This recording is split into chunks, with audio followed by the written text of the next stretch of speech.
Okay, it's 3 o'clock, time for the meeting of the Airport Industrial Park Advisory Commission. Can we have a roll call, please?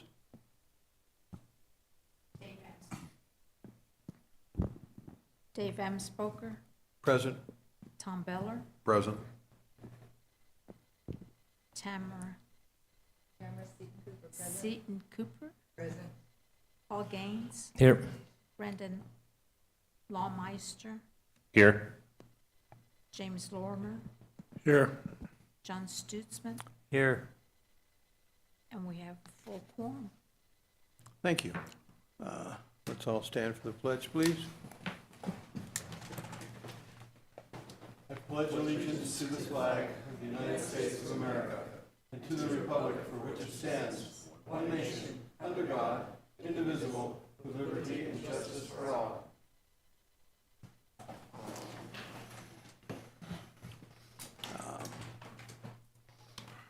Has everybody had a chance to review the minutes? Are there any corrections to the minutes? If not, the Chair would entertain a motion to approve the minutes. Make a motion to approve the minutes as is. I'll second it. It's been moved and seconded.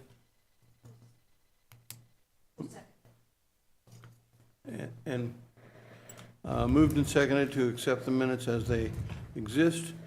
All in favor signify by saying aye. Aye. Opposed?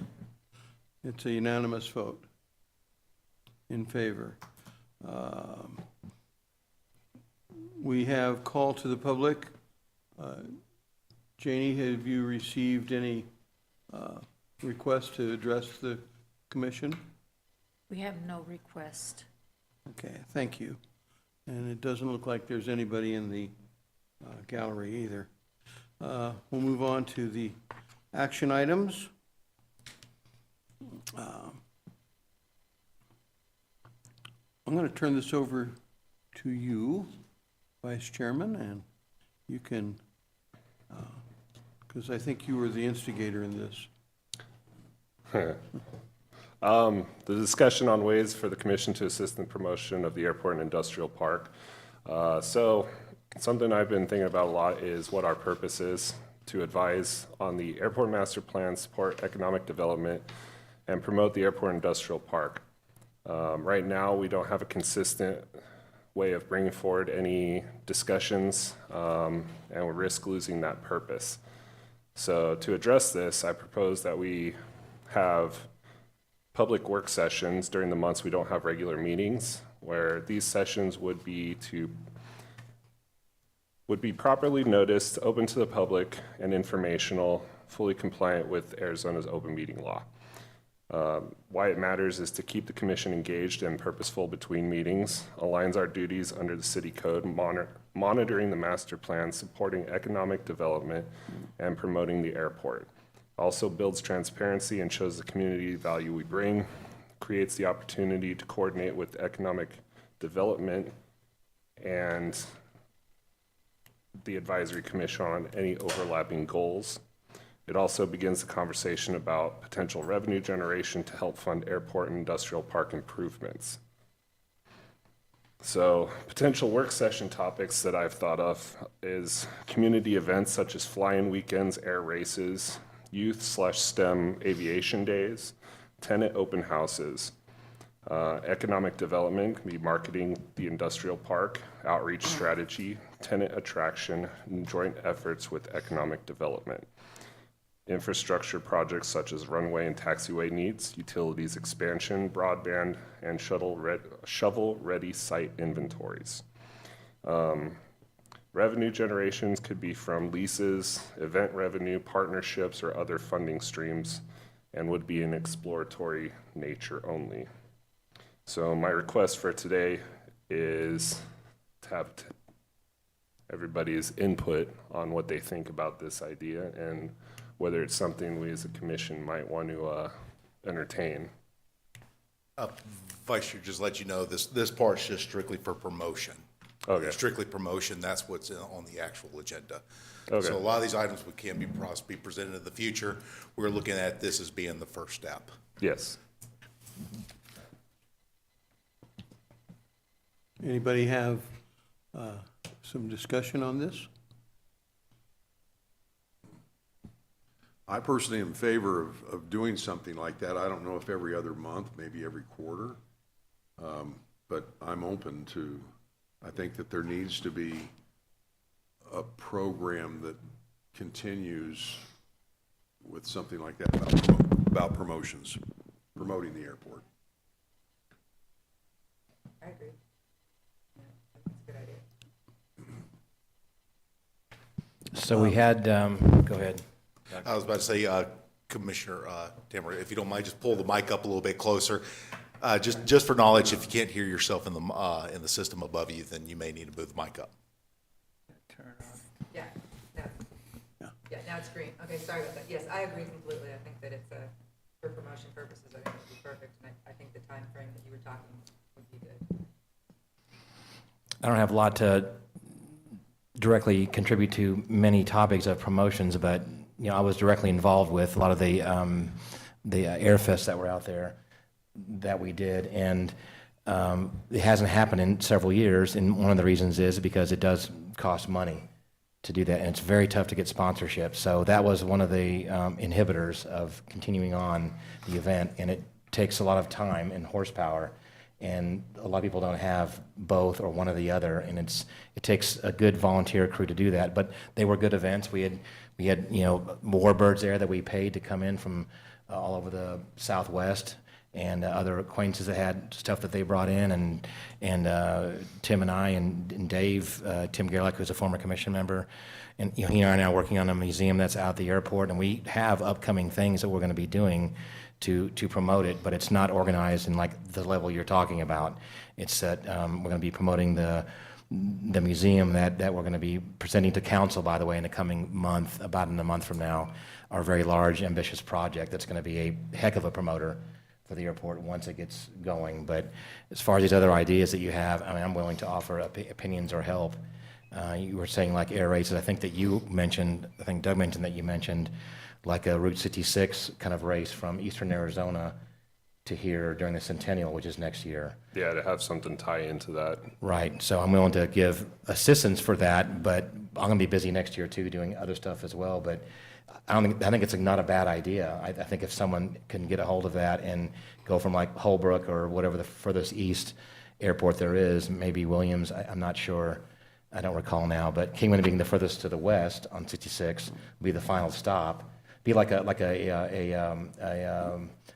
Poker run. like a poker run, yeah, exactly. And they would stay here. The idea being they would stay in Kingman and, you know, spend money and stay in a hotel. And I think it's not I would love to fly and participate in it too. I think that's kind of a cool idea, and we could have an interesting final stop here and have, you know, any kind of awards given or something along those lines. And we do have time to mess around with that. That would be, I don't know what it would coincide with. We could have our own date set up, I suppose, but I do like that idea.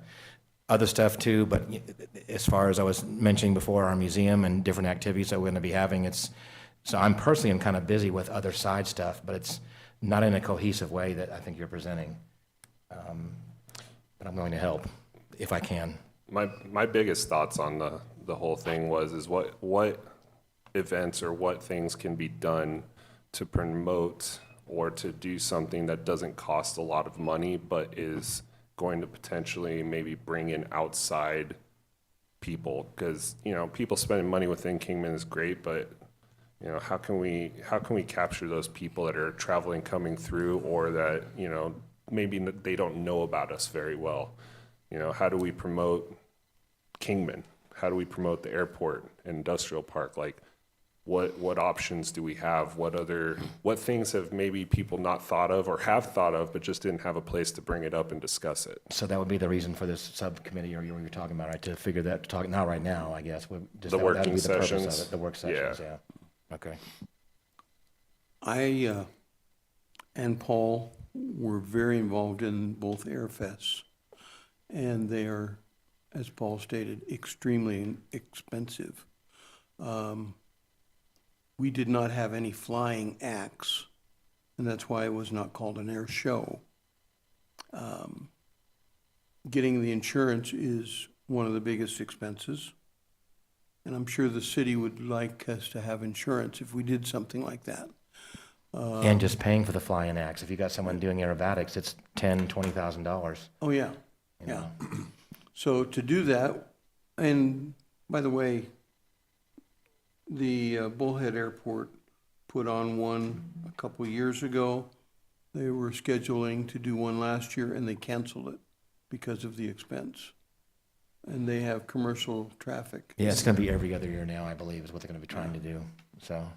So the idea behind this, though, is to try to find things that might not be necessarily the level of an air show with the expenses of an air show, but to have other smaller events scattered around or other things that might not have been done before that could potentially be brought before and put up to the council for consideration.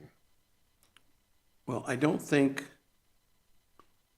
I know the EAA chapter has never done a poker run. And the only thing with a poker run that's expensive is you got to get somebody at each location to hand out the card to the people that come, and so we'd have to have somebody in Holbrook, Williams, Winslow, Seligman, and Kingman. Kingman would be the easiest, Seligman would be the second easiest, just to hand out the cards. And then you have to have prizes, and you have a registration fee to enter, so. But I think that's what the workshops will be for, to figure this out. All these things we're talking about now, we need to kind of, Yeah.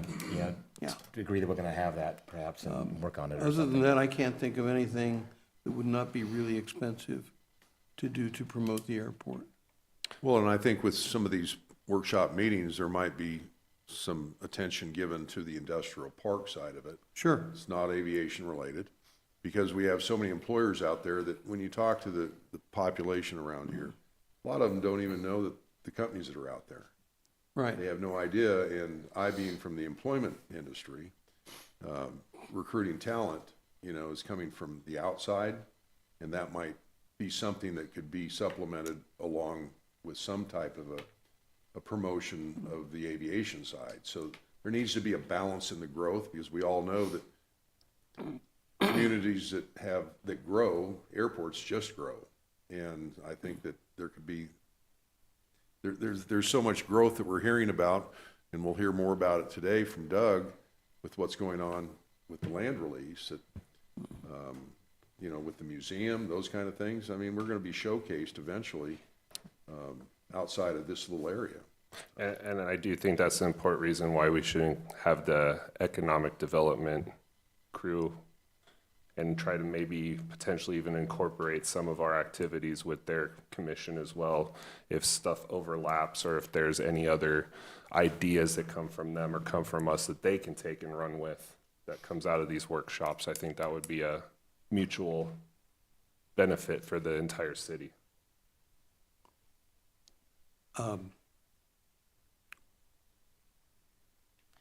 Anybody else have anything to? I just have two things I'd like to throw out there as far as, I don't think it would be that expensive. Well, first off, of course, the museum, we need to pursue that. That's, we need to advance that. But two things I think just locally, Embry-Riddle Aeronautical University, just down the road. We could work something with them, have something come up here. I think there's some things we could utilize with that. I'm an alumni of Embry-Riddle, but the other aspect is our hot shots. We've got all these firefighters here. Kids love that stuff.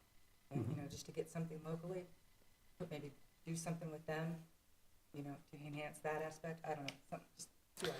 So I do like all these ideas. I'm willing to entertain a motion that we look into having these quarterly work sessions to go over these items and to figure something out that we can bring into a commission meeting and have a vote on whether or not we take it up and give it to the council. Is there motion? I'll make a motion that we attain these meetings and see where it goes. Have a workshop? And is that something you would be putting together, like talking to the commissioners and deciding what date it would be and things like that? May I throw out a recommendation? Sure. That we go ahead, for us, for staff, we work with the other commissions, make sure we don't tie it up because it will be in here. And then next commission meeting, we'll bring in a date, hopefully the very following month, to where we can sit down and have these work sessions and actually set them out or plan them out if necessary. So it will be out there for everybody to know.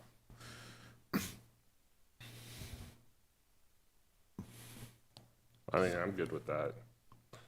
So, Will you amend your motion to, Yeah, I made my motion to bring this at the next meeting and find a date after that time.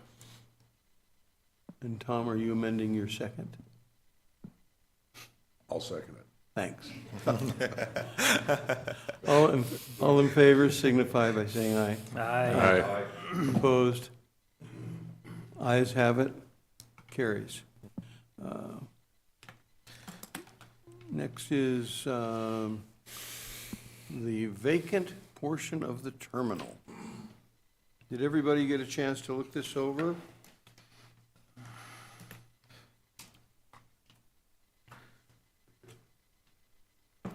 Got 4 options. Actually, we have a 5th option, I think.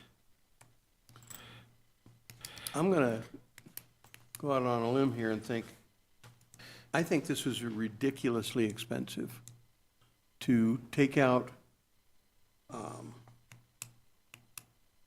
a wall or to add a door. I don't know that, But there's an electrical upgrade in it. May I please go through the presentation just to assist with getting everybody so they'll have a little bit of an idea. A while back, we went to the commission to try to get recommendations on how to make an adjustment into that section that was no longer being leased by FedEx.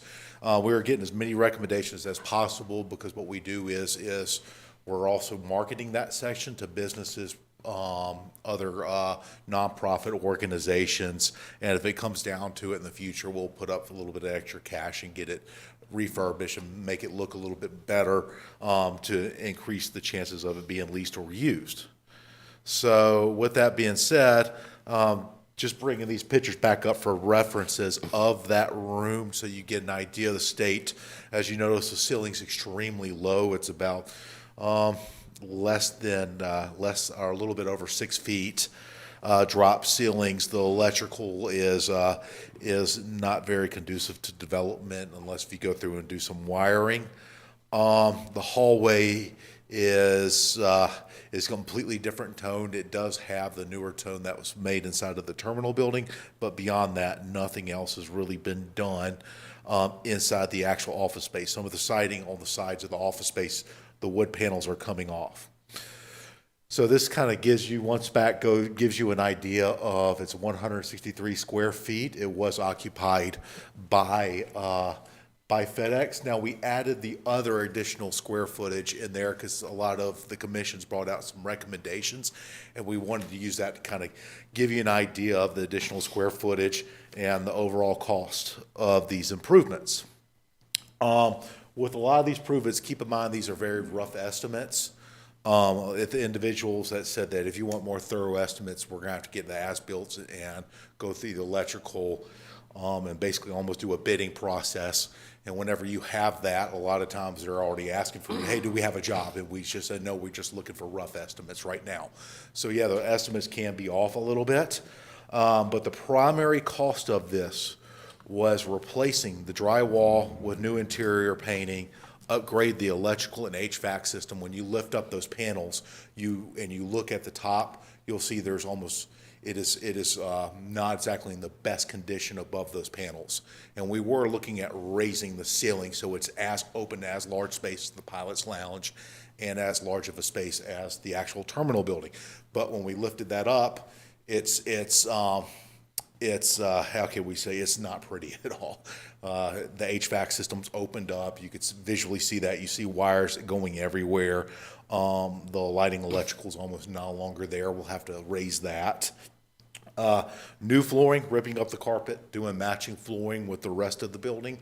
That's what we're basing it off of. And the code compliant door, unlike in this image where you see this door that's supposed to be going outside, it's the one on the right.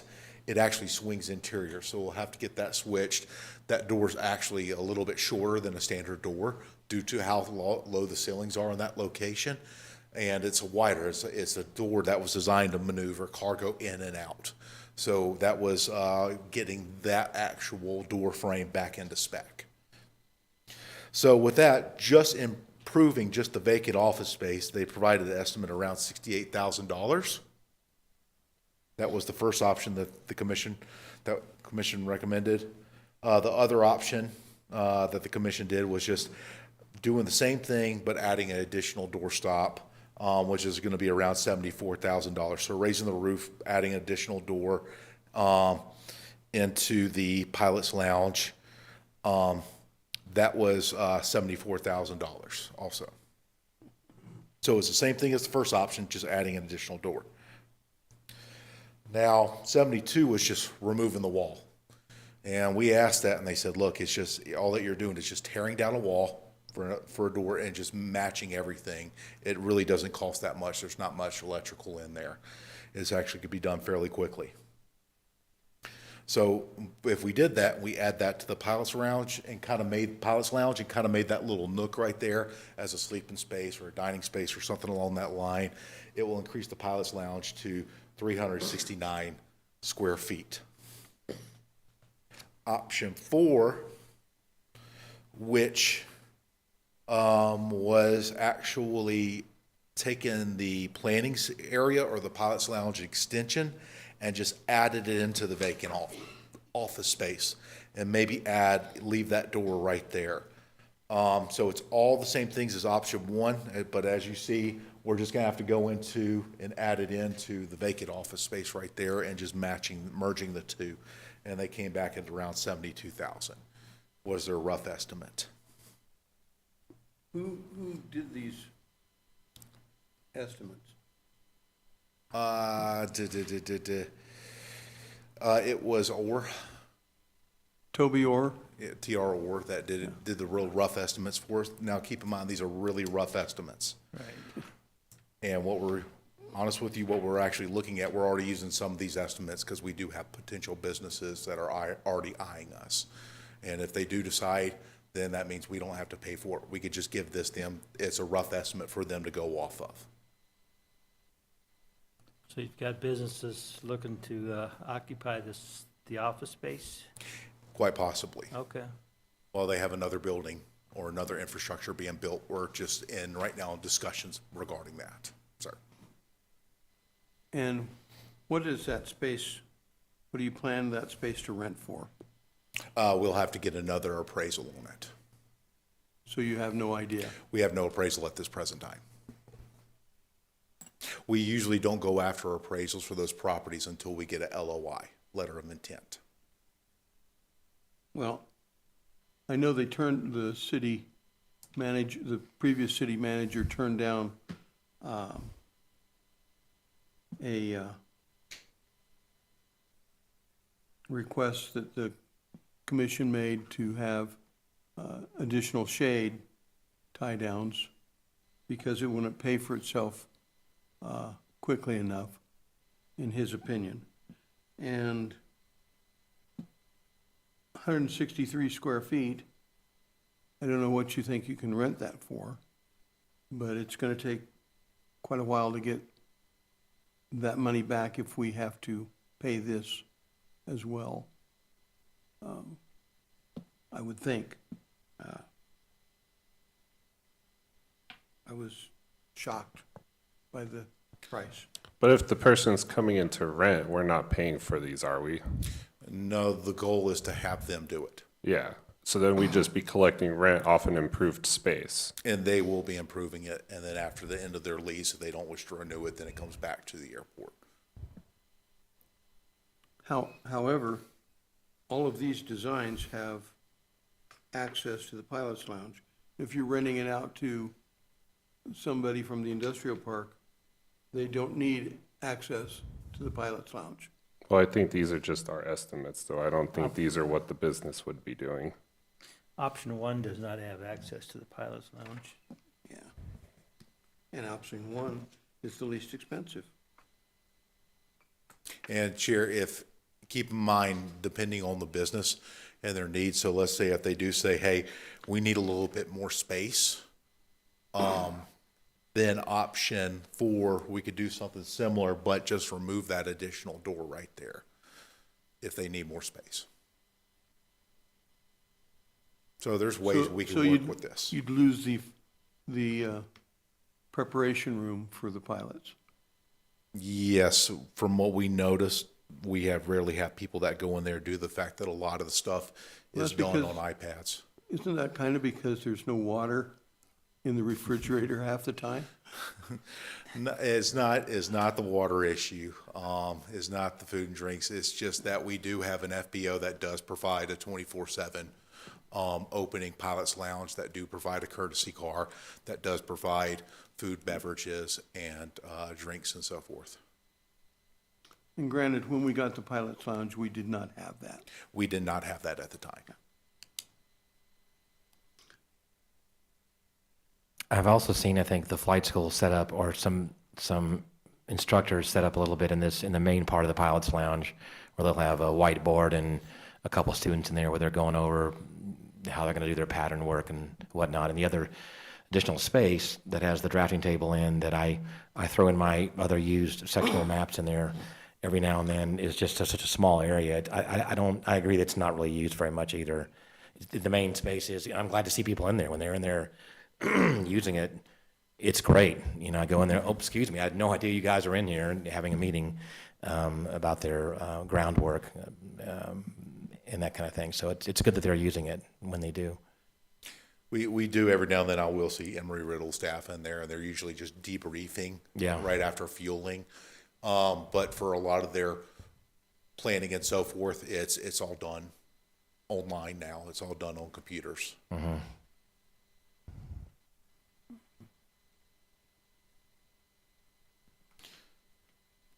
So what do you need from us? Nothing, just to approve these options, unless if you have another option that you want to throw in there.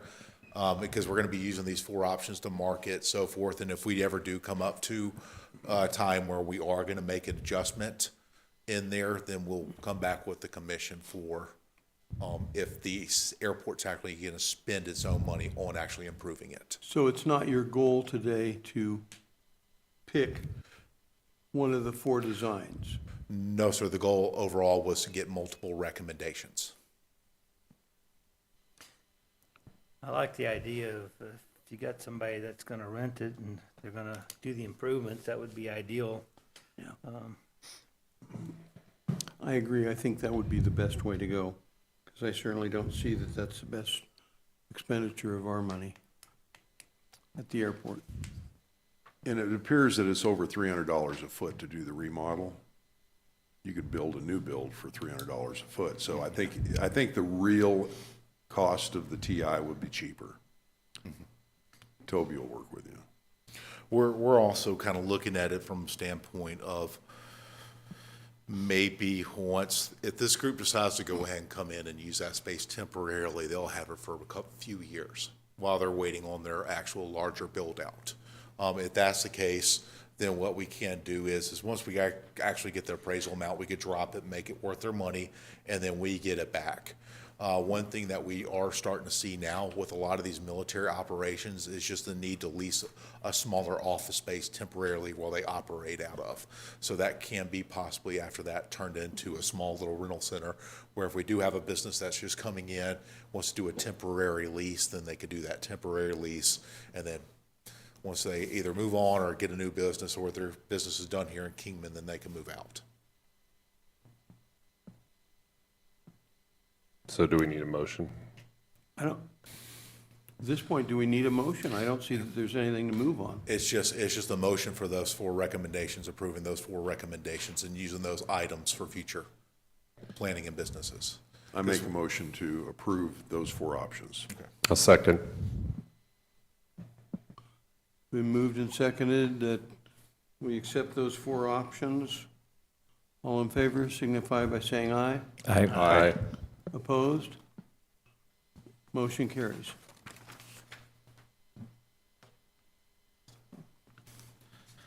Sorry, I thought I stopped sharing. Okay. The next item is the master drainage study. Wanna- Staff report. no, No?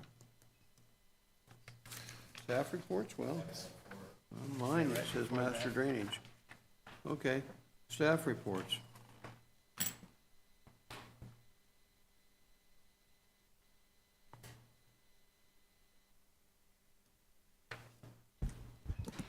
Hey, forgive me, Terry. IT, on our camera system is not showing the actual cameras inside the council chambers working. Says master. Oh.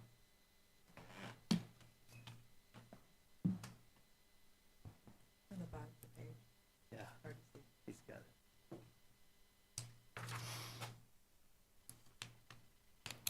All right.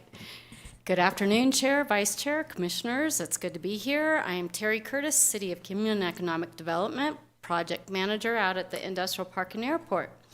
I am happy to be here today to bring you up to date on a couple different things. The first of that being the Northern Arizona Council of Governments Route 66 Coalition Brownfield Grant. That's a mouthful, yes. They won an award for $1.5 million to do Phase 1 and 2 environmental assessments here in across northern Arizona on the Route 66. This is Mojave County's first time being in this specific coalition and being active on this part. And they aim to do about 30 environmental assessments. And they're doing it by nomination of properties.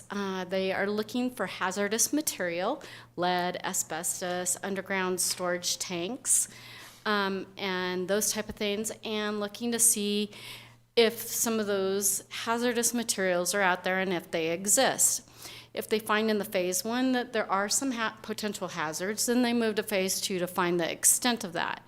ADEQ does have some programs to remediate any hazardous waste. Now, the good news with this is for those properties that do qualify and do want to participate in this program, it will just help them know what is or is not there. It is not an enforcement program. So once they find out that there is a hazard there, they can move on to ADEQ to get it fixed, but they're not required to do so, and they're not going to be penalized for doing that.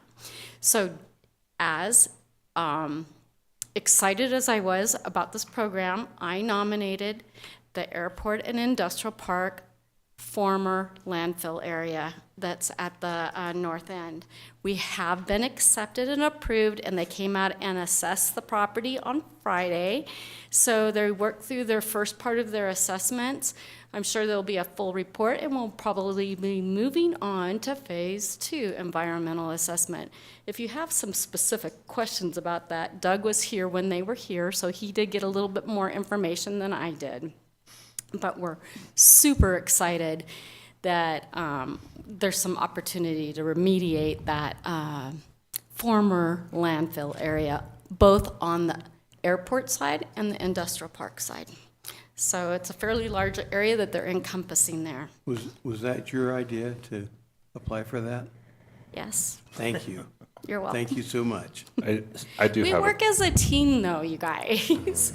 Well, And it's been something that we've all discussed over the years. So I can't say that it just rests totally on me. It doesn't. This is something that we all talked about, so. well, thank everybody then, but I especially thank you because that's been a source of concern for a lot of people for a long time. Yes. I do have some questions. Sure. What exactly does that mean in terms of what's going to happen? This is just a grant to do an assessment of it, but not actually to remediate anything, correct? Correct. So in the environmental assessments, the majority of the Phase 1 environmental assessments use a lot of the old records of what was there, what was done, how was the property used, are there photos? And we had a pretty, Doug actually worked with Luke Brasdes from Mojave County, and they had a fairly good section of history there, which is part of what they do, is they look at this history and they assess what's going on there. Then the Phase 2 environmental digs deeper, and I'm not sure how they go about seeing what is under that ground, what has been buried there, how much of that is hazardous waste, what it will take to remediate it. I don't know all of those steps, and I apologize, but I could find out a little bit more about that and bring it to you next time. And then once that is done, I've already spoke with ADEQ, and they do have a couple different programs that they may be able to use to clean up that area and make it so that it's viable for Kingman Airport and Industrial Park to use those properties for the benefit of the airport and the park. What's the timeline on that?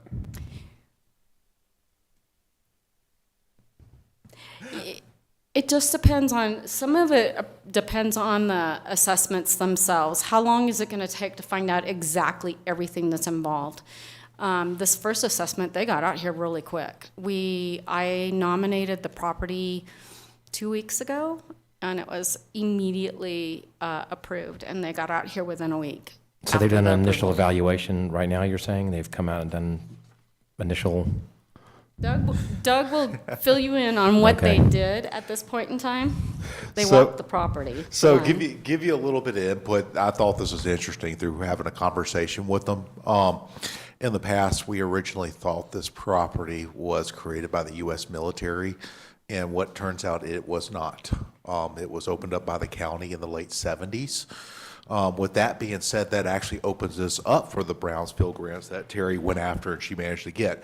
If it was military, we could have put that underneath the FUDS program, similar to what's going on outside the county.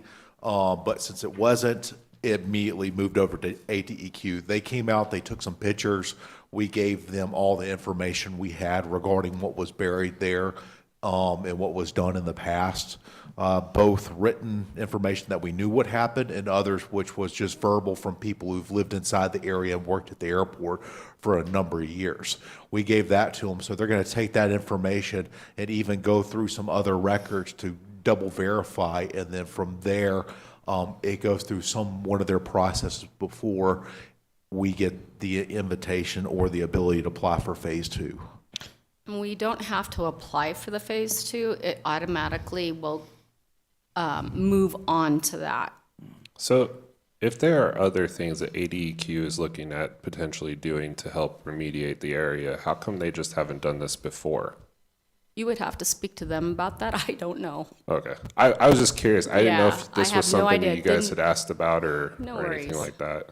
Yeah, that is something that's a little outside of my, I'm really just curious as to what their plan is or what our plan is and seeing where we can go with it, because I think that would be a huge opportunity for expansion of airport operations in the future. So it's awesome. I have spoken to the ADEQ rep that we have, and he's pretty excited, and he does think that there is some really good possibilities of this getting taken care of. So it's not a guarantee, and we all know that the government has priorities as they come in, and they pay for them as they come in and go out.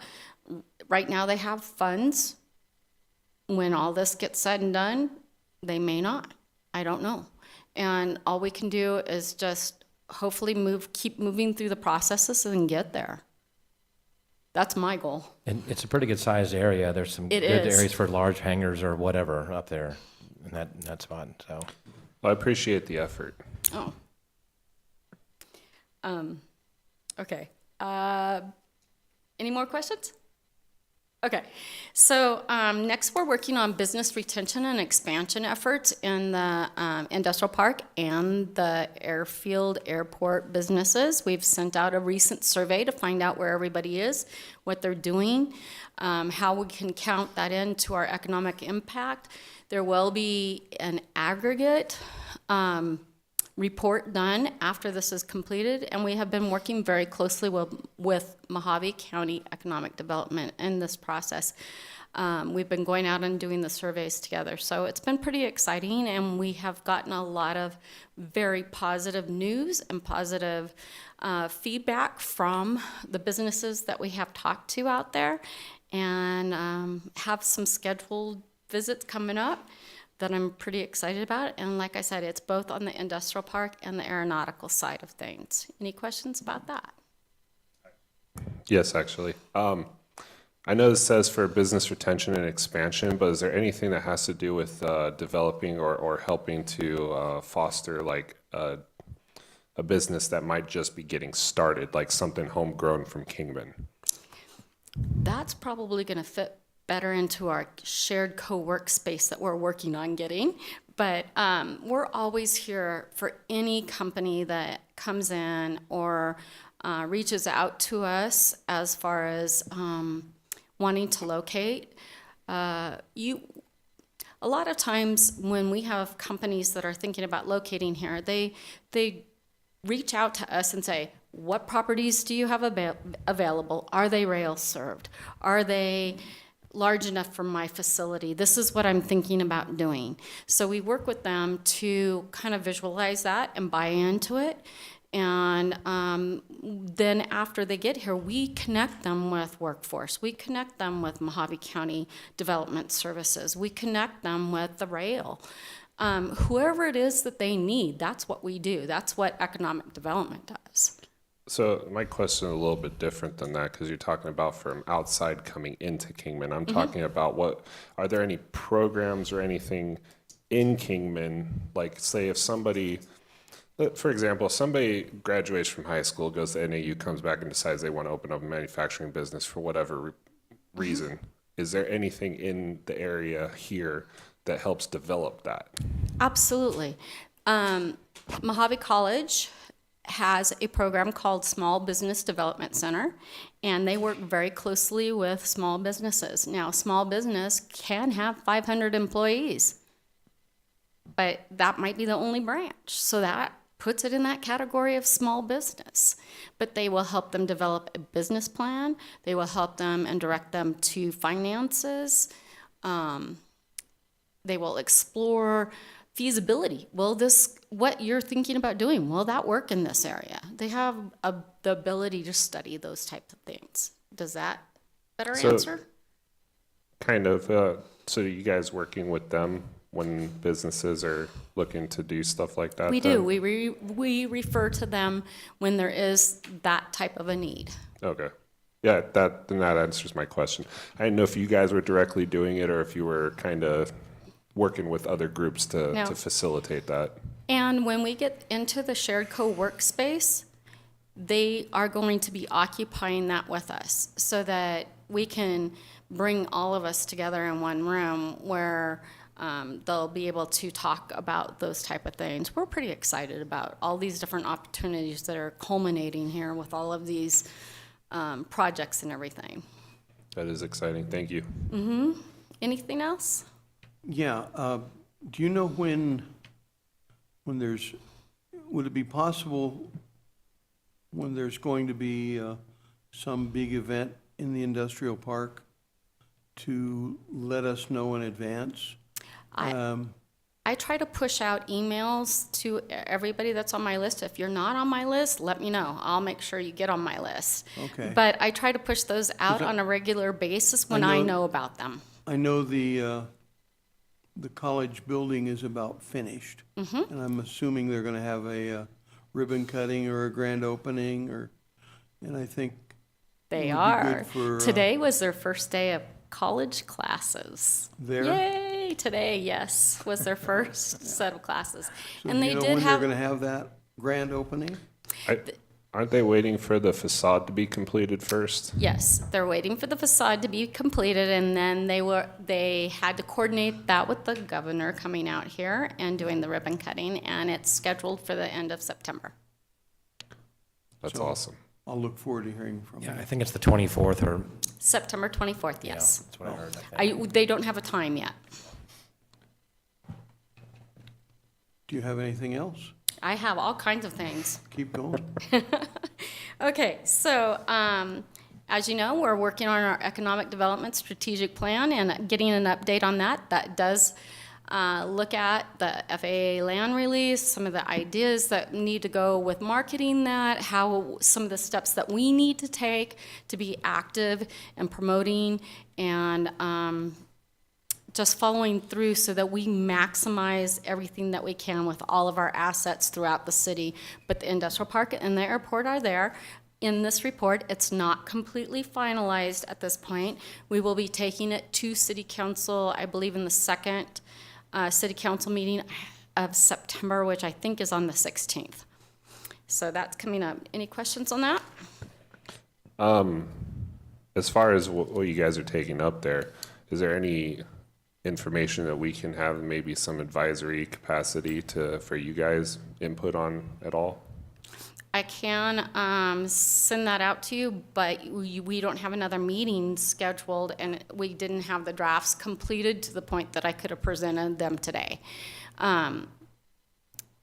Since there's not another meeting between now and when they're going to city council, and we're directly responsible to our Economic Development Advisory Commission. They are set up to review them and give that information. In the future, we can set it up that you guys could do that, but I can push out that draft to you guys as soon as it's finished. Since we are the industrial park portion of it too, I would like to have some inclusion when it comes to those areas as well Okay, in the future. all right. Thank you. You're welcome. So the Arizona Commerce Authority, we won a grant for the road reconstruction of Transport Way and Government Way.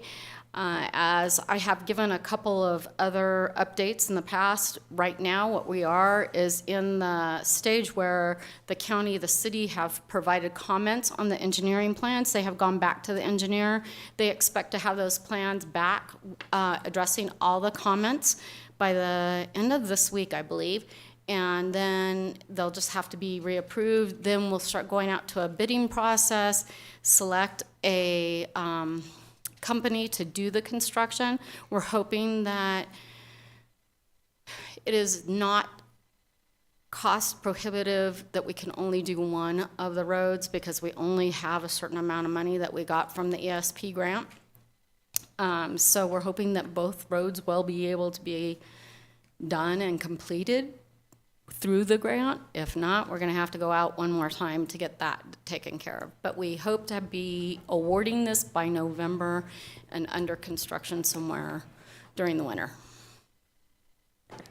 I do have another question. Which road would you have to pick if it came down to it? Do you know? No? Okay. We have several businesses that are on both of those roads, and I think it would be basically up to somebody at a higher level than me to pick what road would be needing it more. I can honestly say the one that is on the west side, I believe is Transport Way, and that one is nearly completely, I haven't seen any asphalt on that for a while. And, but the one on the one on Government Way has a little bit of asphalt there. It's really potholed, in really poor shape, and, but it's a little tad better, than the other one. And maybe it's based on usage, I don't know.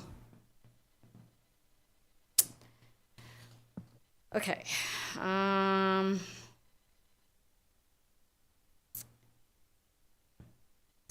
So I also have been involved with the Arizona Association for Economic Development Northern Committee, which is putting on the Fall Forum in Prescott Valley in October.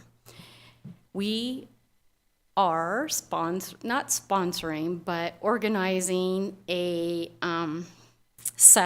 work session that's going to be available at the Fall Forum. Why am I smiling this big and looking at y'all? It's because it's going to be on airports being economic drivers.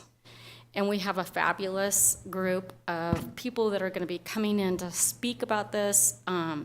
We have a pilot that just teaches on those type of things. And he'll be sounding the foundation. We have a speaker from a larger Arizona airport that's going to be talking about some of the things that have happened with their airport and how that's increased their economy. And then we have a smaller airport that has done some things to increase their economic impact as well. And I can't give it all away, so I apologize for all that. But it's something to be really excited about. And if you guys really want to hear more, we'll try to see if you might want to go to the Arizona What is the date? Association. You said October. What is the date? It's October 24th through the 26th, whatever that Wednesday to that Friday is. And the venue is, what's the location? It's in Prescott Okay, at the Prescott Resort and Conference. okay. So, and that's the It sounds end like of- it might be worthwhile going. You know, if we can I make it. think it would, and I would strongly ask that you guys attend if you can, because we're on the map. We might be able to put some of the things that we've been able to accomplish and get in there into that conversation. But more than that, what can we learn from it? When you have an agenda, could you see that we get it? I absolutely can. And that'd be, do you know what airports, do you know the small airport and the large airport? Okay. Is it a secret? Well, it hasn't been published yet, so I'm a little hesitant to put it out there. But Okay,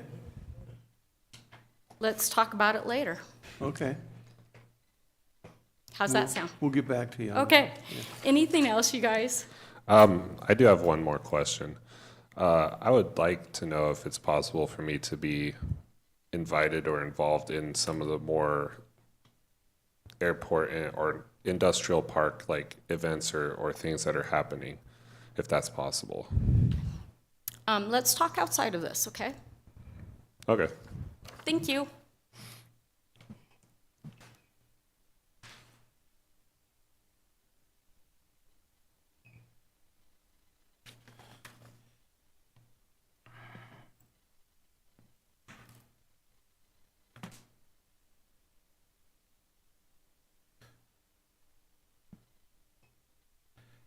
Chair M. Spoker, Commission, for the airport report for August 18th.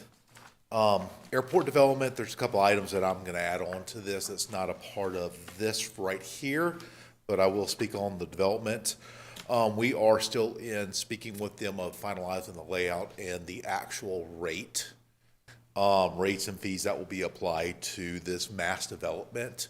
When you're working on over 339 acres, and you're looking at anywhere from $250 million investment, it takes a little while to do negotiations. So I do apologize to everybody. It just seems like it's slow. But just a few months ago, we had Kaufman review their actual hangar layout plan, and they had to push it back, some areas back, extend some taxiways out, because the aircraft, if we did get those large aircraft, CRJs and above, and they did taxi in their location, they would have cut right into one of the approach surfaces of arriving and departing aircraft. So we had to make some adjustments there. It takes a little while. Please bear with us on this one, but it is moving forward. This is the Dracon you're talking about, is that right? Yeah, the Atlas Development Group. Okay. Also on that side, what development's not in here was the Kirkland development with the West Coast netting. The last commission meeting, you guys approved that hangar layout. That went in front of council. They did approve it. He does have an agreement. We are working with his actual contractor and with Kaufman Associations to get around to go through the categorical exclusion and the airport layout plan updates that needs to be presented to the FAA. Category exclusion, as simple, we say Cat X. And I probably really need to go over this a little bit just so people have an idea, is a form of a NEPA requirement or environmental assessment. What you'll hear us in the aviation industry, we'll talk about really 3 of them with a 4th one that is a possibility. The smallest one is called a simple Cat X, and that's generally when you're going to do some work on already disturbed ground, already disturbed pavement, and it's usually a simple letter. Other stuff could be a Cat X. That's if you're going to be doing some digging, making some adjustments to the ALP. That's generally a standard form document explaining everything, and that's even going to go into the land release discussion further. And you have to do something called a SHPO, State Historical Office review, some biological reviews. It's a little bit more extensive. Those could usually take 3 to 4 to 5 months to review by the FAA, complete and review. The other one, which is one higher up, is the infamous environmental assessment. Those often right there take about a year plus. They're a lot more thorough, and they're a lot more expensive, and they expect you to go through line by line item, how much dust you're going to generate, how much water is this going to ultimately impact in the community, how much electricity is going to increase. And the other one, which is the highest, called the EIS, Environmental Impact Survey. That one usually takes 2+ years. And that one is usually what you come across when you do a runway strengthening and extension, where you drastically impact the airspace, or you're drastically impacting the environment around it. So in this case, we're going through a Cat X with him. We're getting ready to submit our 743, which is what the FAA uses to determine what their role is going to be. They already gave us a little bit heads up. It is going to be a category exclusion, so we're already teeing that up, working with them, working on the ALP update so we can move this as soon as possible. That is what we're doing with him right now. We're moving that forward, and that is the 2 developments. Any questions on those at this present time?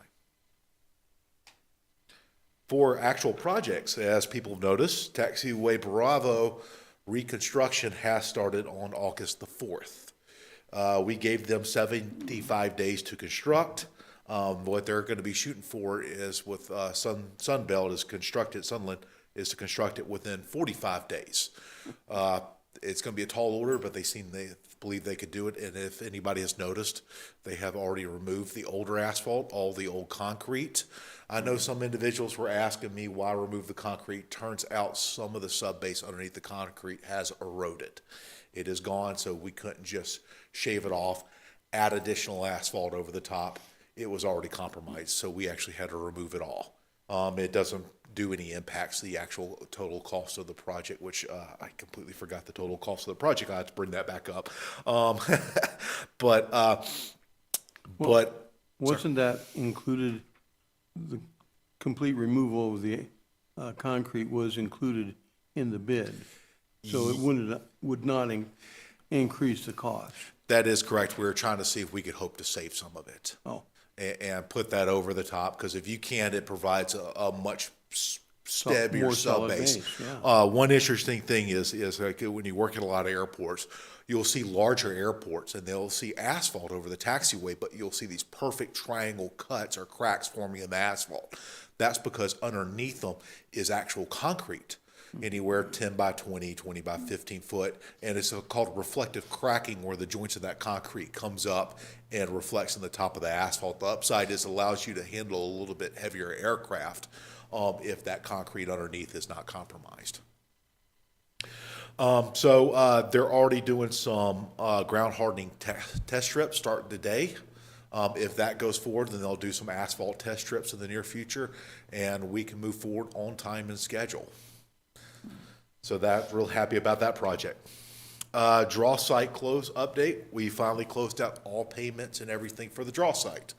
Let you guys know, the city got reimbursed $2 million for all the capital expenses. So the airport's going to just be reimbursed from the, from our actual use on, our actual expenditure on legal fees. I believe we're getting about $1.2 million back, plus the remainder of the contingency fee that was separated, a 60-40 split with Haley and Aldridge. So we're getting around $1.8 million back in contingency fees. And is that going into the city budget, or is that going into the airport budget? That is airports. Good, so that puts us up at how much now? We don't have that overall figure yet for the actual total amount. Can we have that figure by the next meeting? That was the goal, sir. That's the goal, sir. It takes a little while because we're still closing out some items. Okay. But what we're still waiting on is what we're kind of eyeing with those funds was to keep that, should we have to end up paying for the transient apron. FAA has officially requested that we budget the transient apron with ADOT and local funds. That's about a $4.2 million project, $4 million project. Unfortunately, they said, please take us out, see if ADOT will pick it up. So we're still hoping ADOT will pick up that project. If not, then we may have to separate it. Problem with the project is that we barely don't meet that, how could I put it, that amount of money or that amount of scoring points. We're about 2 scoring points away from being able to get federal funds, federal grant funds out of it. We're still hoping. We asked them, we said, look, if we pick up at least the design side, which is around $250,000, since we're putting more skin in the game, is that possible? And they said that is possible, but at this time, just keep putting it as ADOT, and we'll have discussions as we get closer to it.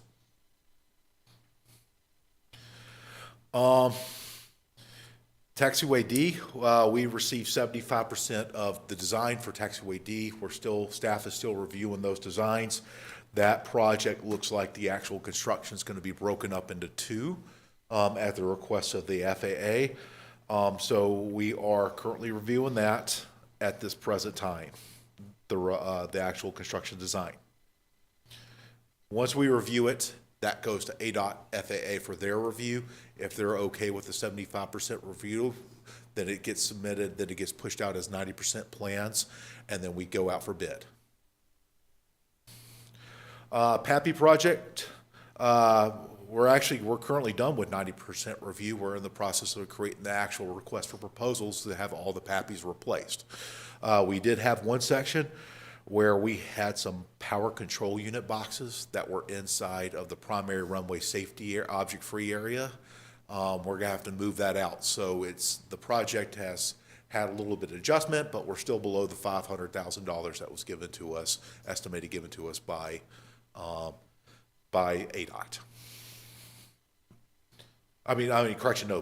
Bill funding, sorry, this is actually bill funding. The Pappy project, Pappy project's ADOT, Wincombe project's bill funded. Sorry, I'm getting all my projects mixed up, which kind of rolls into the next one. Wincombe projects, we did receive the bids back.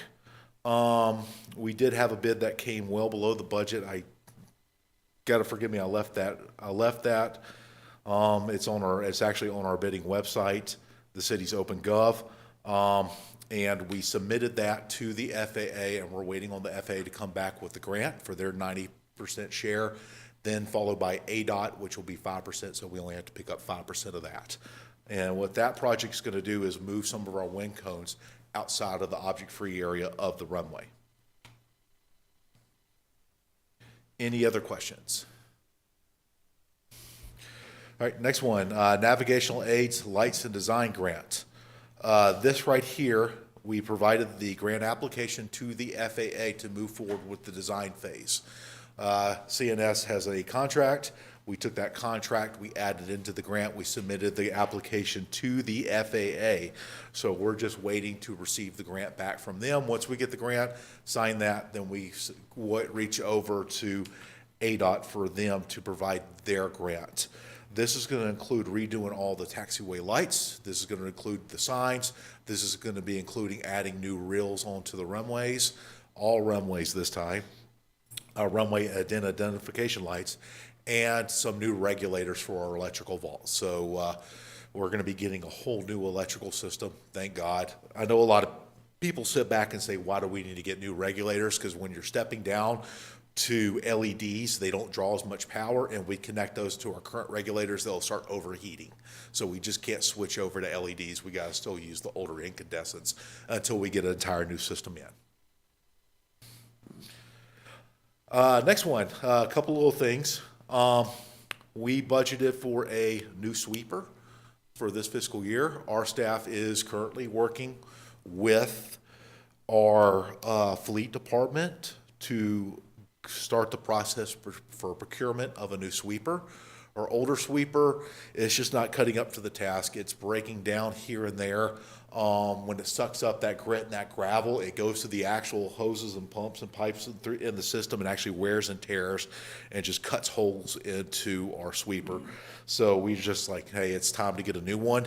In the meantime, we got a new smaller item called a buffalo blower. And it's basically a souped up blower that we could put behind our vehicles and still get some of the fog off the runway. We got that for really two reasons. Should our sweeper go down, we still have something to get the fog off the runway. Other one is it's used as augmenting. So if we do have a event, a flooding event, a major fog event, then we don't just have one machinery out there cleaning. We'll have two machineries out there cleaning and get the runway opened up or taxiway open as soon as possible. I have a basic procedural question. When you guys bid for a sweeper or a blower, and it's it's a chunk of money, is the airport completely independent on budgeting that and buying it, or does it have to get kicked up to the city and they have to do the final approval? The city has to do final approval because we are a part of the city. Right. So what we do is we go through the fleet on that. Okay. We're the ones who pay for it. It comes over to the airport. The airport uses it. It stays at the airport. Right. But the council has to approve it on consent agenda or whatever, or however that works. Yeah, I believe they may have already done that. Okay. I'm not 100% sure. I believe they already did that during the budgeting process on the budgeting, but Okay. it may be, they may have to go through another process where it says, hey, here's the actual cost. Here's what we budgeted, approval to move forward. Gotcha. Okay, thank you. Speaking of budgeted items, is there any possibility that we can, or I've talked to you about this in private, but do you expect us to be getting a copy of the specific airport budget at some time here in the near future? Let me speak to higher up and I'll get back to you on that, sir. Thank you. On that. Well, I thought you did already. I thought, Well, I still have to do some verifications okay. on that. So another item that's going to be brought up in the very near future, well, in another presentation, is the eastern wash with the berm. There's a major wash that runs the entire length of the airport, almost the entire length of the airport property east of the airport. As a lot of people are, what you're about to find out is a lot of our water comes off the Wallapies and off that area, and it sheets and it comes right across the airport. There was a wash and a berm that was created back in World War II. Unfortunately, it's finally starting to blow out. So our staff has done their due diligence and try to plug up those blowouts and maintain it. We have seen a vast improvement in the amount of water that's coming out of that wash and hitting the airport. Not so much of it is. Every now and then we do have a blowout, but the staff has been maintaining it. And recently they filled in 2 other blowout spots. But what we've noticed ever since we did that about 2 years ago, and I got to give our city streets credit, they did step in about 2 years ago and assist us with plugging in those gaps. We have not had a major overflow onto the runway where we've had water that's crossed the runway and mudded up to where we've had to shut it down. Hangar A, RFP, we've issued a request for proposals for Hangar A to lease that building. We received 1 proposal. We are currently in negotiations. We shot them the actual contract today, so that it's underneath their legal review for Hangar A, and that was Atlas Group Aviation working with Jet Yard. To be specific, Hangar A is the largest one on the north or the east end, whatever you want to call it. Yes, sir. Okay. And that's one of those where, give you an idea, kind of reflecting back into our other one with FedEx, we did put in there mandatory improvements, replacing windows, redoing the bathrooms, redoing the offices, doing that minor work to get it looking nice again. Okay. Which particular hangar is it in A? That is 9900 Flight Line Drive. That is the large hangar all the way to the north. Okay, thank you. For FAA and ADOT coordination, we are currently still undergoing the land release process. Upside is it's now been scaled down to a category exclusion. We've received the last of our updated SHPO information. We've received our monarch butterfly study. That was something new that was just brought up. I know everybody sit back on monarch butterflies, but it turns out, yeah, they are having an issue, and I did not realize this, but I think it's milkweed is where they actually breed, and people have been actually destroying milkweed, and that's been harming their populations and growth. So I thought that was pretty interesting. So we got that study back. We're prepping the SHPO. We're prepping the category exclusion. We have 2 more weeks out for the property description, the actual legal description. We're waiting on the third-party appraisal for the property. That's been a plus side, and it's moving forward. Upside to a Cat X moves a lot quicker than an actual EA. It's about half the time frame.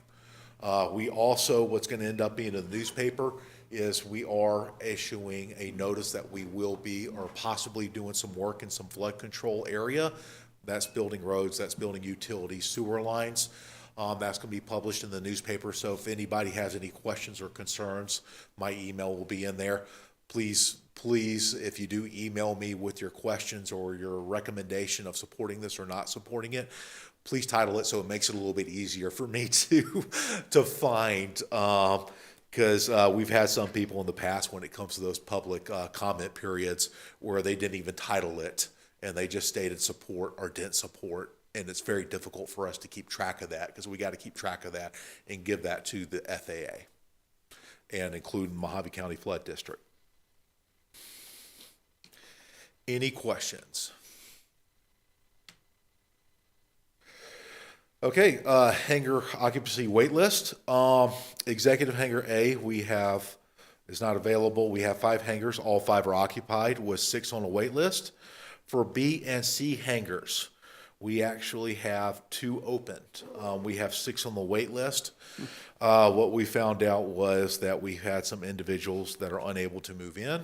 Some individuals that are sitting back saying just they want to hold off a little bit longer before moving in, and other individuals who are saying they don't have a plane ready. So we have 2 available at this present time.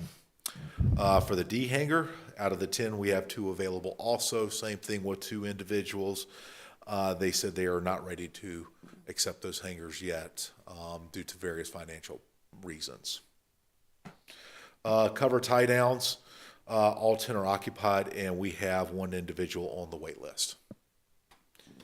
I just have a curiosity question, because it's roughly 25% of what we have available on a wait list, even though most of them aren't ready to actually occupy anything yet.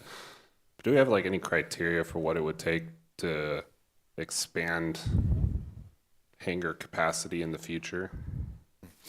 Well, that's what I'm kind of actually eyeing, that some of those funds that we got from the Dross project, maybe using that to do future expansions, but I just got to hold on to it to find out what happens to the ramp. That is quite a possibility. We're hoping that by then our hangar or that need pops up. Yeah, because I'm just looking at like what a return on investment would be to, to expand and to spend money on something if there's other items that, would be a higher priority to get taken care of first, on whether or not, if we hit like a 50% wait list, then does it become like more of a urgency to, build something? Usually what we try to tag is the return on investment around 21 years. That's what the city kind of pushes for.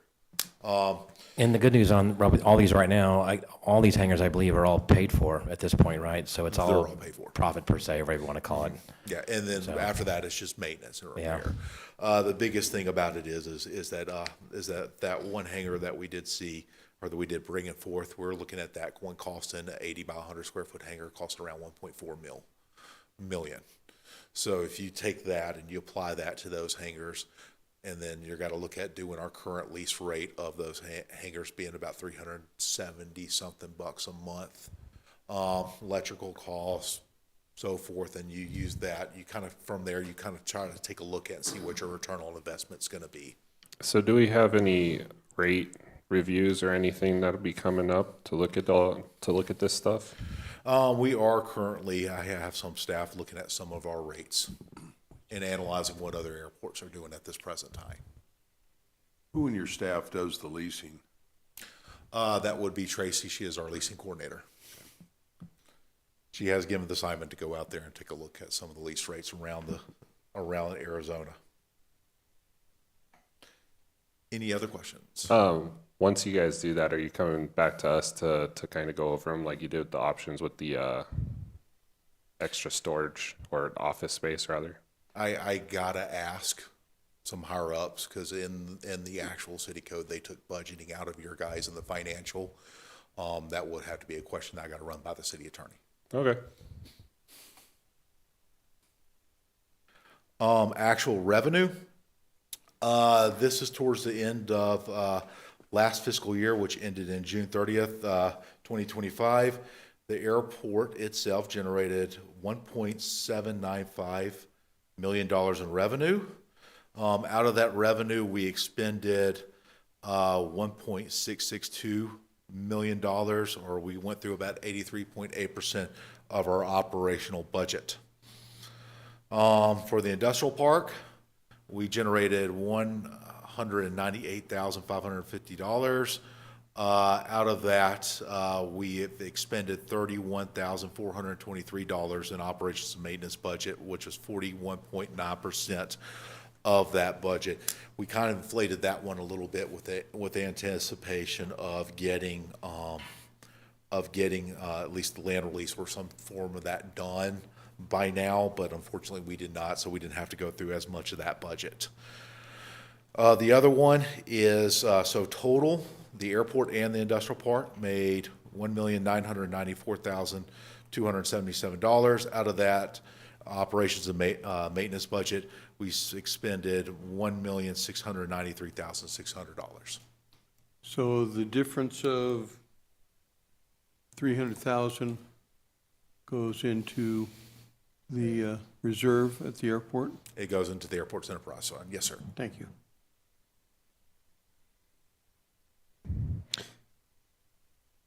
Do we have a good reserve going right now? Yeah. I believe we do right now as a reserve if we're not trying to take on very large projects. Because I know that there's a lot of stuff that's out at the airport that's pretty old. And sometimes when I go out there, I see things and I'm like, if that has an issue, that's going to be an expensive problem. And I'd rather not have us end up having to either forego or shut down areas of the airport in order to wait to have funds to repair it. That is actually a good thing. Some items, such as runways and taxiways, if something happens to them that's considered emergency, or completely shuts it down, then ADOT's there to immediately provide us assistance with funds. If it is something that is not really considered an emergency, then it is us picking it up, the airport itself, or the city itself picking up those funds. Or picking up funding the entire project, sorry. Should have. Yeah. And that's why we want accounting periodically from finance, and Tina's real good about that. So, and that's also why I ask if that 300,000 goes into the reserve. So if my calculations are correct, we should be somewhere between 2.5 mil and 300 mil, and 3 mil. But we'll know for sure when she gives us a breakdown. Any other questions? I've got a question. It's been a year or two ago. You asked the FAA about raising the traffic pattern to 1,000 feet, from 800 feet to 1,000. Whatever happened with that? That's some interesting stuff. They still haven't provided an answer. Okay. I actually had to reach out to our, I think that's kind of funny because I had to reach out to our ADO office, our Airports District's office today, to get some contact information from our local airways facility that controls our navigational aids and including the air traffic center. Because I still want to find out with our VOR approach into our runway. We did write a letter supporting that. We did see the U.S. military even supported keeping that approach path. But I still have not heard back if they're going to remove it or not, or if it's still under review. On the other hand, we do have the FAA that is going to be doing some upgrades to their actual physical VOR that require some additional fiber optic lines to be ran out there. Unfortunately, they have not came up to me and say, hey, we're looking at doing this. It's been their subcontractors. And I'm not a big fan of taking plans and layouts for communication equipment and giving it to a random stranger for FAA equipment when I still haven't heard anything from the FAA. So we're reaching out to them, and I'll ask them about that to find that out. Thank you. Doug, did you just say they're going to be upgrading the VOR stuff? Because I thought they were going to let all those just die as they were dying. No, our actual VOR, they're looking at enhancing the communication lines and including to the AWOS system, our automated weather observation system. So they're looking at running fiber optics out there to, how can we say, how could I put it? They're still using original phone lines. Yeah. For that communication, that equipment, and they just want to update it, upgrade it to expedite the, how could I say, troubleshoot from long distance. Okay. But I will ask them about that once I actually get those contacts. For fuel cells back in 2024, we managed to sell 354,521. We're up towards the end of the fiscal year. Our FBO has managed to sell 378,901 gallons. So we did see a increase this year in fuel cells. I will tell you this, is that we have been speaking with our FBO. We have seen a slowdown in overall traffic. General aviation traffic coming into this airport. We've also seen a slowdown in business traffic. On the other hand, I've reached out to other airports, and they're starting to see that slowdown too in the overall industry. It does look like the last 6 months are fewer than last year. Like the first few months of this fiscal year were stronger, but the last 6 months are a little bit weaker. It is a slowdown in Yep. the overall industry. We've heard multiple rumors. Everything is rumors now. There's no dedicated thing that we could point at, say this is the reason why there's a slowdown in the industry. So everybody's just really kind of keep an eye on it. And it's not everywhere. Some of the major airports are still seeing major upticks, but the smaller airports are starting to see a slowdown in general aviation activity. Any other questions? I just wanted to throw something out. We were talking about this before the meeting started. I was looking at these numbers, and basically, Jet A in February of '24, we had a larger intake of 16,201 gallons, and that was due to the Super Bowl. So we have increased this year substantially if we take that Super Bowl aspect out of the picture. Yeah, that's a good catch. Good catch. But just more recently, we're hearing it. We're just hearing the just overall slowdown.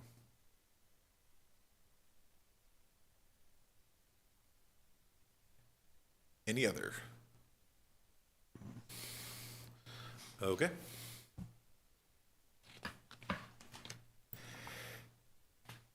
And the next report, I know I've been promising this to you guys. This one was extremely fun and constantly reviewing about 87-page document and going through it and have to summarize it the best I can. It is the Airport Master Drainage Study.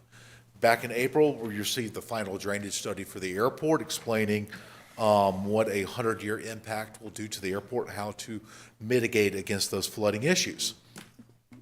So instead of reading this, I'll let you guys go ahead and take a look at it. Everybody can read. But these usual studies are done every 15, 20 years to assess flooding issues at any type of airport to help determine where you need improvements and forecast any future development, how it impacts the airport. Well, when we started this study off, back in 2022. We had to slow it down due to the Industrial Park Master Development Plan, so we had to actually slow that down. And the upside is it's actually, so far, it's benefited us through the industrial park development, benefits us tremendously in preventing the actual airfield flooding. Now, please keep in mind, the study is focused on the airfield. The reason why we had to tag in the industrial park is because some of the shifting and moving of those drainage ditches, which we'll show in the diagrams. So what is this? Here's our existing model. It's based on a 100-year flood. We used two different models. One was the Valley Vista model, which is a FEMA-funded model done by the county, and that is in blue. And the other one was the East Kingman, which is done in red. That was done a few years back. So J.E. Fuller, CNS was the primary. J.E. Fuller was the secondary. J.E. Fuller does a lot of the studies, drainage studies for the city, and did the drainage study for the Industrial Park Master Development Plan. So they combine those two, and they use this information to identify where the problems are and how to address it. So this gives you a little bit of better idea of the actual flowage when we say it comes from our Wallapai Mountain region and then comes right across and uses basically freeze wash at the very top to cross the airports. Now, during a 100-year event, as you probably notice on the northern runways, we could have about up to 3 feet of water plus that could cross the runway. And that is a major problem, especially now because of the past, I want to say 2-3 years, we've had some type of water that has managed to blow through that berm, or that existing berm channel, and cross the runway. That's why our staff and city staff has been doing their due diligence and fixing and repairing that berm as blowouts occur. So with that information, our existing infrastructure right now is we have 39 drain inlets inside of the actual fence line. We have storm drain conduits up to 16,789 feet. Storm drain culverts, that's just smaller areas that cross underneath runways and taxiways. We have 1,662 feet. And berms and washes, that was me trying to get a rough estimate. We have almost 4 miles of that circling the airport. Majority of this infrastructure was placed in during World War II. So this is original World War II infrastructure. And here's what some of those inlets look like. Some do have metal grates over the top, and others, from when we were doing the study, actually has railroad ties pushed together. So it's not even the real culverts. Real inlets. It's railroad ties at some point in the past. They just cut them, fit them to size, and dropped them in. The wash and berm, that's one section that they actually had to repair. That is the major part that blows out and floods the airfield. That is a section that we look at every single time after it rains, fix it, repair it. We just dropped additional dirt in that area. We're even discussing other ways how we can reshore that up to prevent water from coming in, cresting, and then encroaching on the airport. That'd be one place you could have put the concrete. That's actually a discussion right now. We're looking at possibly taking the concrete and using that to buffer it up and prevent further erosion. Is it going to fully stop it? No, but is it going to slow it down tremendously? There's a chance. Culverts, We do have a few culverts on the airport. There's some that are really small, like that one at the bottom right-hand side of the map off the end of the runway. We do have a few culverts on the airport that do assist with maneuvering water in and around the runways. So they took all that information and they put that together for at least 10 on-airfield improvements. All these improvements is based upon us first addressing that berm. We're going to have some facts, some money figures coming up here very shortly showing how much all this is going to end up costing. Others are installing additional new culverts, handling some grading problems. On the upside is we're hoping that the Taxiway Delta project will assist with some of those gradings and some of those culvert issues. That's what we're trying to push for, see if we can get that wrapped in and get it addressed now. Some additional ditches and more additional inlets. They're requesting more inlets and they're requesting the inlets to be expanded. Some of our inlets are only about 5 feet wide. Some areas are saying, hey, possibly up to 15 feet wide to catch as much water as possible. So with that, for actually on the airfield, estimated cost of all those improvements, keep in mind this is very preliminary cost. And once we actually get this, we're going to take this document, put it on the airport website. You're going to hear in there pretty much planning purposes only, purposes only. We're looking at $2,372 for planning for all these improvements. One of the biggest upsides is the excavation, subgrade, and embankment. That's for that actual berm. That is estimated being at $225,000. That's something we may try addressing next year. Go ahead and get that berm knocked out, and that is substantially lower than if we did not do any type of industrial park master development planning, because all the storm water drainage would hit that wash and come around and come up alongside the airport and overwash it, and it require a lot more digging out of the berm. But with that future industrial park development on the southern end, we're going to have to create some stuff that catches the water a lot sooner and diverts it away from the airfield. Is there money available from either ADOT or the federal government to implement some of these changes? Yes, some of them will, except for that berm. We have made a push to see if we get the FAA to address the berm on the eastern side, the yellow berm. They said it's too far outside of the airfield, is not eligible for federal funding. So we're probably going to have to end up taking that on ourselves or find another way to get it addressed, which we are looking at other options of possibly seeing if we could do some type of future development agreement out there to where they could address that berm and that wash. So the offsite, here's all the new improvements that are being proposed to come in with the actual industrial park expansion. We're looking at new culverts, new berms, new channels. That east and that west channel just to the right of Flying Fortress Boulevard is going to be the big one that catches a lot of that water. It's not going to be cheap. It is not going to be cheap at all.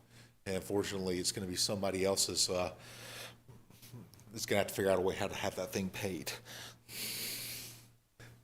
So the existing berm connector, that is the section in yellow right there, connecting our existing berm into the Flying Fortress drainage ditch, is going to cost around a little over $3 million.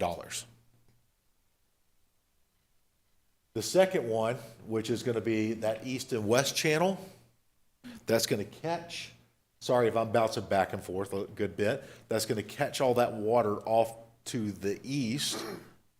That's the big one. That's going to cost around over $18 million. And then the smaller one at Berry Road is going to cost about $10.5 million. And then with all that additional water, we're gonna have to expand on, I know it says Rancho Santa Fe in here, this is done, this report was completed, right before we have the Flying Fortress Boulevard change. So Doug, where it says Rancho Santa Fe Channel, is that like parallel right along now currently Flying Fortress? Is that where that's going to be, just parallel to that channel? Yes, sir. Okay. Yes, sir, that's gonna be that channel. We're gonna have to expand that out, that's gonna be additional $5 million to incorporate Yeah. all that additional runoff. Okay. So, and it keeps going, the existing infrastructure, such as your typical inlets and ditches going throughout the industrial park is gonna cost an estimated cost, $8,900,000. So what does that total out to? Both airfield and non-airfield side, we're looking around $48,900,000. Yeah, it's not gonna be cheap. That's why you work out deals with developers to assist with this type of items. And once we get the land release done, then that'll give us the ability to go after there and seek those developers that could take these projects on. The airport definitely cannot take it on. But however, if all these are done within a timely manner, off to the left is our 100-year flood with no improvements. Off to the right is with the improvements. It is actually a fantastic view of nice dry areas. And that is our ultimate goal.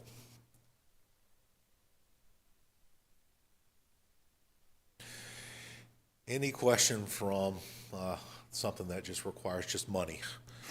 It's just money. That's it. Yeah, when was the last 100-year flood? I don't know. I heard that we had one in one section about 2 years ago. That's when we had the car stuck. I think somebody said that counted as 100 years flood. So we got 98 years. I wish it was like that. Yeah. Well, this one's a little bit worse than the last one, so now we count this as our 100-year flood. Yes, there is a lot. There is a lot. But We as I just need tell any people, kind of rain is what we would need, something. as I tell people, when we first saw this project, we were like, "Oh yeah, it's just money. We got this in the bag. We could do this." But any other questions regarding the drainage project? Okay. Moving on to announcements by commission members. We normally have started on the right. Let's go left to right this time. Commissioner Beller? do you have None for anything? today. Oh, no, sorry, none for me. I had the opportunity to tour the training facility out at the airport, and I was actually impressed. Had a few questions for them, and they were able to answer them, and it's actually, I think it'll be a good addition. So that's it. No announcements? How's your airplane coming? It's going good. I've got like 12 and a half hours on it now. Good. And it goes well. Thank you. Anything No to add? comments, sir. No comments? Well, I guess I'm going to talk about it for a little bit. I flew all over the country this summer. Went to Wisconsin and the Air Venture. If you like aviation, I would suggest you got to go there at least once. I also stopped at a number of airports, most of which are smaller than us. And I was talking to the airport manager at Jerome, Idaho, and I explained to him that we've had a lot of engineering costs that were just exorbitant. And he gave me a business card of the company he uses, and they pay them a flat fee of $5,000 a month. And so I made a copy of the card and I'd like to give this to you. I don't know if it's something that we could incorporate, but when they did the light project here, I think that came to more than they spend in a year, and they're getting an extension to their runway of 1,500 feet in Jerome, Idaho. So I made a copy of the card, and I don't know if it would be applicable to us, but I thought I'd get that for you, Mr. Breckenridge. Got a lot of beauty in this country. It's so much fun to fly over. That's all I can say. Is there anything else? And somebody want to move for adjournment? Actually, you have another item here, request for future reports and updates, so I have a request. Yes. Doug, if we could look at again, or some of the entrances, the keypad entrances that go in for resurfacing those and straightening that stuff out. I don't know if we have funds now, or if we could look at it later, or whatever it is. I know we talked about it a while back, but, you know, the gravelly, torn up asphalt stuff, if it can somehow look to refurbishing those in a good way, not just kind of patching here and there, if we can do something with that. Actually, yeah, we'll bring that. The next meeting will actually be perfect, and just put a priority up on which roads, because that will be going right into the capital budgeting cycle. So that will be a perfect time. Okay, all right, thank you. And we've also requested information from Tina on the reserve for the next meeting, and still hoping that we can look over the itemized budget for the airport. Anybody want to move to adjourn? Move to adjourn the meeting. I'll second it. Been moved and seconded that we adjourn. All in favor signify by saying aye. Aye. Aye. Aye. Opposed? We're done.